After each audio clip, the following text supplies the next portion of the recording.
रुको आके निकल जाएंगे।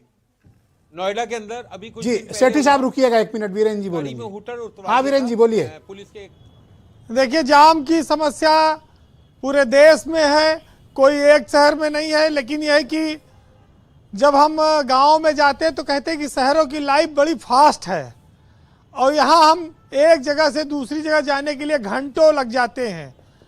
तो गांव वालों से हम थोड़ा ऊपर अपग्रेड दिखाने के लिए शहर की लाइफ को फास्ट तो बताते हैं, लेकिन यहाँ जाम से इतने दुखी हैं, लोग परेशान हैं कि वो गांव वाले हमसे आपसे ज़्यादा अच्छे हैं।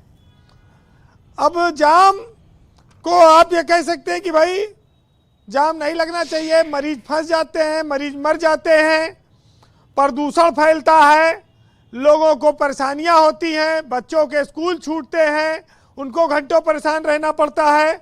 इतनी गाड़ियां हो गई हैं शहर में कि लोगों का पैदल चलना मुश्किल हो गया है।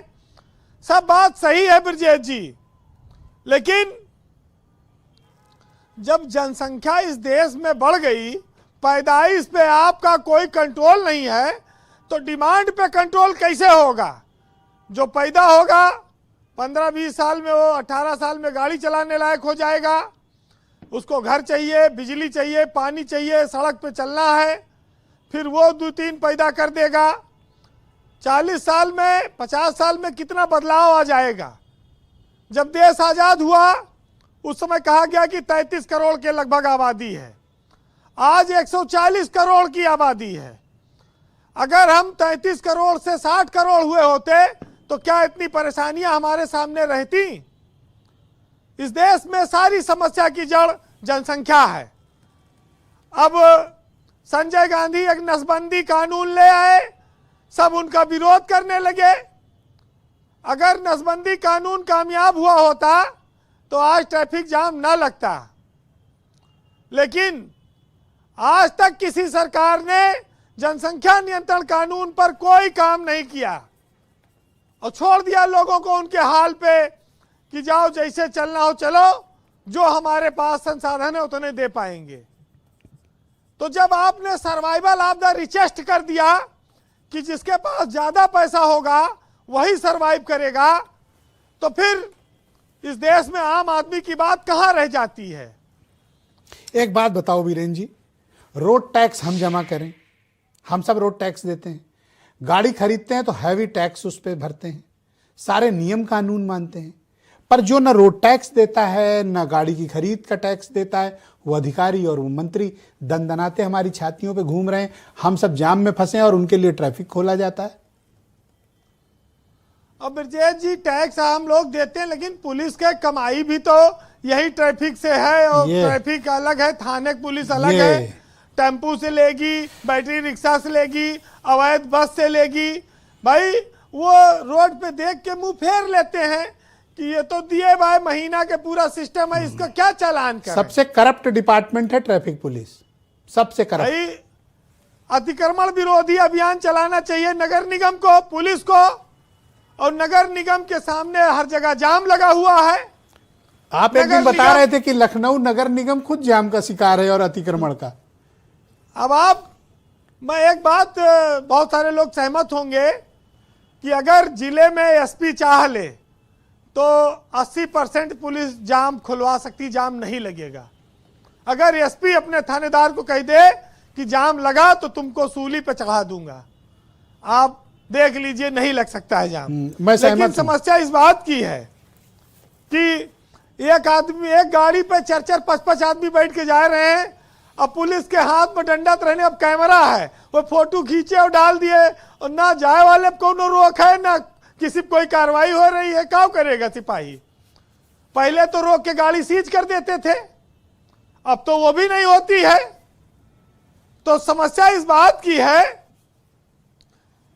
वैसे आपको बताऊं कि हमारे एक दोस्त हैं, वो कह रहे थे कि जाम लगने के बड़े फायदे हैं, तो हमने कहा क्या? बोले कि जाम लगने से एक्सीडेंट कम होता है, लोग ज़्यादा तेज गाड़ी नहीं चलाते। दूसरा, जाम लगने से आपको बहाना मिल जाता है ऑफिस देर पहुंचने का कि भाई बहुत जाम लगा था सवेरे से, हम क्या करें, कैसे आते। और तीसरा, जाम लगने से सरकार की कमाई बढ़ जाती है, तेल ज्यादा जलता है तो सरकार को टैक्स ज्यादा मिलता है। वीरेन जी अपनी बात नहीं बता रहे हैं, इनके ऑफिस में कोई एम्प्लॉय लेट आता है आधा घंटा तो ये सैलरी काट लेते हैं, वो चाहे जितना ट्रैफिक जाम का बहाना बना, ये नहीं मानते हैं, मैं सच कह रहा हूं। देखिए, जब लखनऊ के पुलिस कमिश्नर कल जाम में फंस गए, अब ऐसे ज्यादा और क्या बचा है किसके फंसने का। तो वीवीआईपी प्रोग्राम तो होंगे इस देश में। अरे VVIP के प्रतापगढ़ लिए में कौन हमेशा से व्यवस्था वीआईपी लग है, रही कानपुर कोई में नई कौन बात सा नहीं है वीआईपी ब्रजेश है? जी। रोए वो जिसका मरीज फंसा हो, जिसके बच्चे जी। स्कूल से छूट रहे हो, जिसको कहीं जल्दी पहुंचना हो, जो समय का पाबंद हो, जी वो रोए। जी कंक्लूड करें भारत वीरेन में जी। जी खाली लोगों का देश है। जी कंक्लूड करें। देखिए, जब वीवीआईपी कल्चर खत्म हो गया तो फिर लाल नीली बत्ती वाली गाड़ियों में हूटर सायरन ये सब क्यों बजता है? इसको भी खत्म कर देना चाहिए। अच्छा, पहले एक मुख्यमंत्री होता था और उसके लिए ट्रैफिक रोक दिया जाता था। अब देखिए कई उप मुख्यमंत्री हैं और उसके अलावा तमाम वीवीआईपी भी चलते हैं, सबको वही प्रोटोकॉल है, तो ट्रैफिक तो समस्या आएगी आएगी, कोई रोक नहीं सकता है। वैसे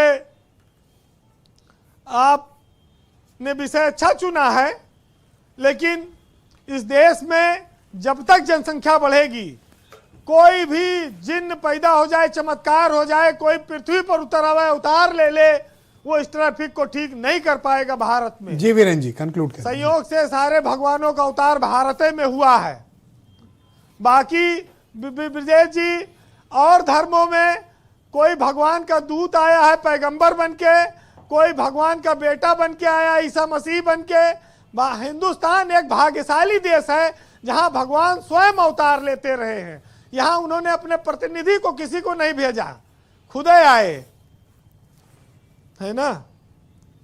तो सुनिएगा कि सुबह सवेरे बीच सड़क पर बेबस सा लाचार खड़ा हूं, आंखों में है बांस का चेहरा और कानों में आवाज पड़ी है। बाएं वाला बोल रहा है भाई ट्रैफिक बहुत बड़ा है, और दाएं वाला बोल रहा है ऐसे में लोन अलग चढ़ा है। जी तो कोई यहाँ कोई वहां खड़ा है, अपनी उलझन में हर कोई फंसा पड़ा है, और मेरी ही औकात है क्या जब सारा देश ही फंसा पड़ा है। बहुत शुक्रिया वीरेन जी, आपका बहुत धन्यवाद। ग्राउंड जीरो से अपना फीडबैक, ओपिनियन और